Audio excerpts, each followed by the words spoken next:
ஜனநாயகன் படத்துக்கு உடனே தணிக்கை சான்று வழங்க உத்தரவிட்டிருந்தார் தனி நீதிபதி. அந்த உத்தரவை சென்னை உயர்நீதிமன்றம் ரத்து செய்திருக்கிறது. அந்த தீர்ப்பு வாசிக்கப்பட்டு வரக்கூடிய நிலையில் அண்மை செய்தியாக தொடர்ச்சியாக பார்த்து வருகிறோம். இது தொடர்பான கூடுதல் விவரங்களை வழங்குவதற்காக செய்தியாளர் சுப்பையா அணிந்திருக்கிறார்.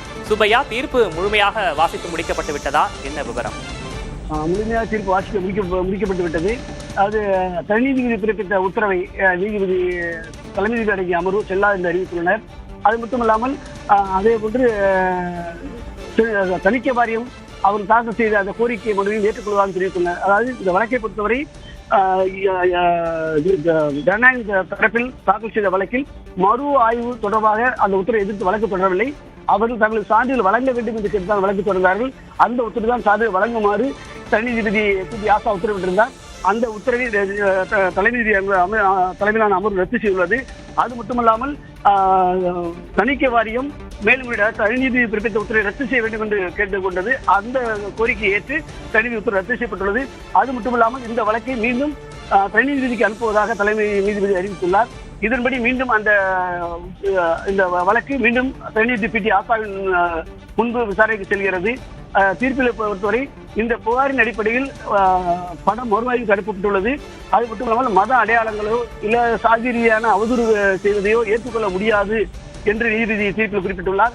அது மட்டுமில்லாமல் பாதுகாப்பு படை சின்னம் தொடர்பாக அதில் பயன்படுத்தப்படுவது, அதாவது காவல்துறை அலுவலகம் மற்றும் மத்திய காவல்துறை பாதுகாப்பு உள்ளிட்ட பல்வேறு சின்னங்களும் அதனுடைய அலுவலகங்களும் சில இடங்களில் பயன்படுத்தப்பட்டுள்ளதாகவும் அது தொடர்பாக நிபுணர் குழு அனுப்பப்பட்டுள்ளது.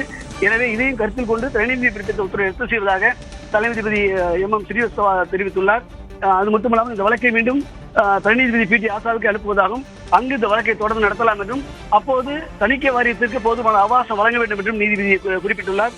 எனவே இந்த வழக்கை பொறுத்தவரை மீண்டும் தனி நீதிபதி ஆசா முன்பு வழக்கு விசாரிக்க பெற்றிடப்படும். அப்போது தனி நீதிபதி மீண்டும் இந்த வழக்கை விசாரிப்பார்.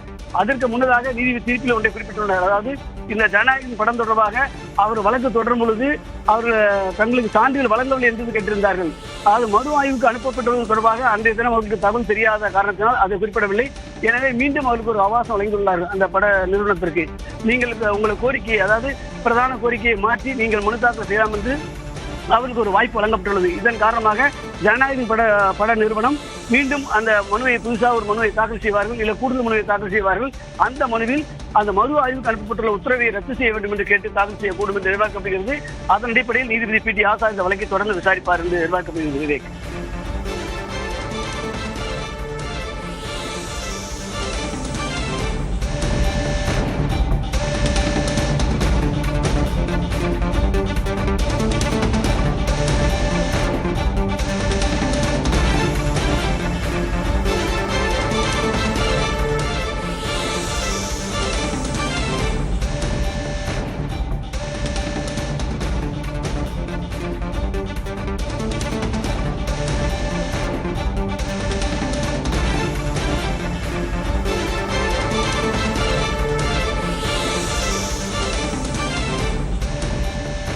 சுப்பையா, தணிக்கை வாரியத்தின் கோரிக்கை ஏற்றுக்கொள்ளப்பட்டிருக்கிறது.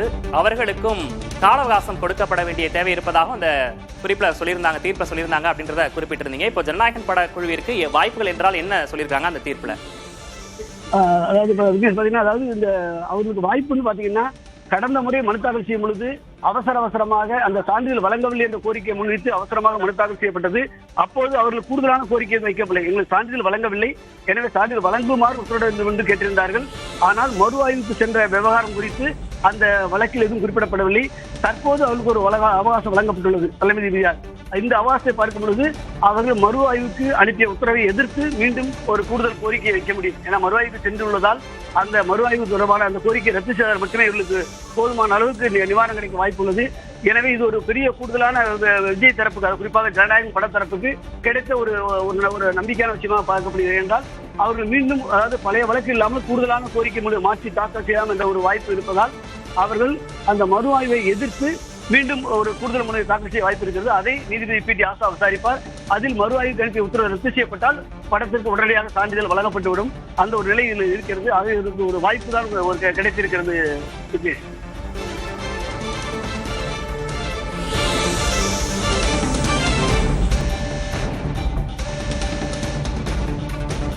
ஜனநாயகன் பட வழக்கில் தணிக்கை வாரியத்தின் கோரிக்கை ஏற்றுக்கொள்ளப்பட்டிருக்கிறது. ஜனநாயகன் பட விவகாரத்தில் தனி நீதிபதி உத்தரவை ரத்து செய்திருக்கிறது சென்னை உயர்நீதிமன்றம். ஜனநாயகன் படத்துக்கு உடனே தணிக்கை சான்று வழங்க அப்போது தனி நீதிபதி உத்தரவிட்டிருந்தார். அந்த உத்தரவை ரத்து செய்திருக்கிறது சென்னை உயர்நீதிமன்றம். தனி நீதிபதி ஆஷாவிடமே மீண்டும் ஜனநாயகன் படக்குழுவினர் வழக்கு தொடரலாம் என்றும் தெரிவிக்கப்பட்டிருக்கிறது. ஜனநாயகன் பட விவகாரத்தில் தனி நீதிபதி உத்தரவை ரத்து செய்திருக்கிறது சென்னை உயர்நீதிமன்றம்.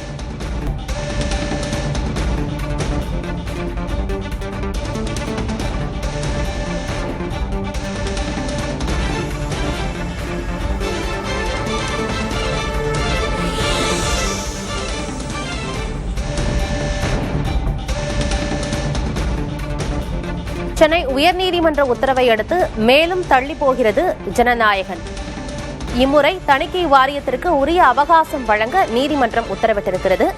கைவிட்ட நீதிமன்றம் ஜனநாயகனுக்கு அடுத்த அடி. ஜனநாயகன் பட விவகாரத்தில் தனி நீதிபதியின் உத்தரவை ரத்து செய்திருக்கிறது உயர்நீதிமன்றம். அண்மை செய்தியாக பார்க்கிறோம். சென்னை உயர்நீதிமன்ற உத்தரவின் அடுத்து மேலும் தள்ளி போகிறது ஜனநாயகன். தனி நீதிபதி ஆஷாவிடமே மீண்டும் செல்லும் ஜனநாயகன் வழக்கு.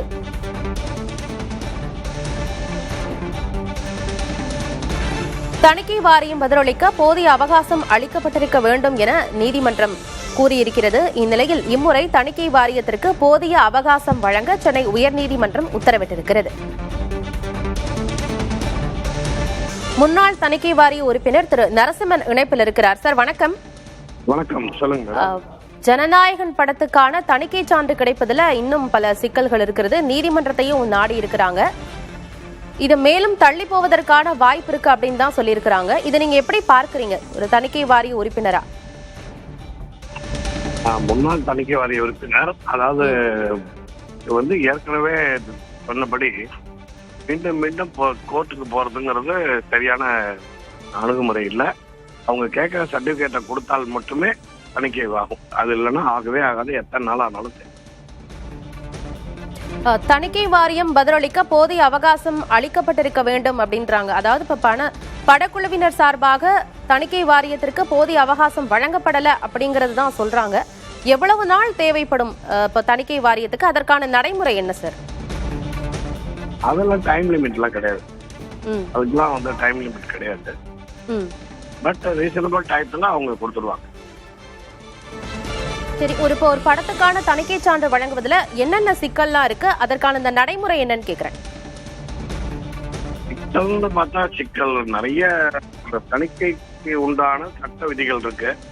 அதுக்கு உட்பட்ட படம் எடுத்தால் அவங்க டைரக்டா கிரீன் சேனல்ல போற மாதிரி போயிடும். அதுக்கு உட்படாமல் படத்தை எடுத்துட்டு அதுக்கப்புறம் அவங்க கட்டிங் எல்லாம் கொடுக்கணும், இதை மியூட் பண்ணணும் அப்படின்லாம் சொன்னாங்கன்னால் அதை படக்குழு ஒப்புக்கொண்டு அதெல்லாம் பண்ணிட்டாங்கன்னா அது உடனே ரிலீஸ் ஆயிடும். உதாரணத்துக்கு பராசக்தி வந்திருக்கு. பராசக்தியில நம்ம பார்த்தா 23 இடத்துல கட்டு மியூட் எல்லாம் போட்டுட்டாங்க. ஸோ அந்த மாதிரி பண்ணிட்டாங்கன்னா உடனே ரிலீஸ் ஆயிடும். எப்படி பராசக்தி ரிலீஸ் ஆச்சோ அதே மாதிரி இந்த படமும் ரிலீஸ் ஆயிடும். ஆனால் இதுல வேற ஒரு சிக்கல் இருக்குதா, என்ன இருக்குன்னா இவங்க இதோட மிலிட்ரியோட இதெல்லாம் எடுத்திருக்காங்கன்றாங்க. அதுக்கு உண்டான அந்த என்ஓசி வாங்கணும். அதுக்கு உண்டான என்ஓசி வாங்கலன்னா கண்டிப்பா மாட்டாங்க. எந்த ஒரு இதுக்குன்னு மட்டும் இல்ல.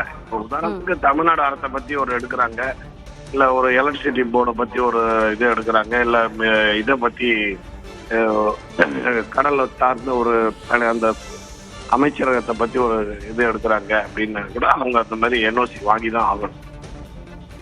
நம்ம இளையராஜா கேஸ்லயே பார்த்தோமே, இளையராஜா பாட்டை வாங்கணும்னா அவர்கிட்ட என்ஓசி வாங்கணும், இல்லைன்னா அவர்கிட்ட அனுமதி கடிதம் வாங்கணும்ன்றோம். ஸோ ஏதாவது ஒன்று வாங்கணும். அந்த மாதிரி தான் இதுவும் அனுமதி கடிதம் என்ஓசி வாங்கினா தான் அவங்க கொடுப்பாங்க. என்ஓசி வாங்கலன்னா கொடுக்க மாட்டாங்க. நன்றி சார். இணைப்பில் கருத்துக்களை தெரிவித்தமைக்கு நன்றி திரு நரசிம்மன். தேங்க்யூ.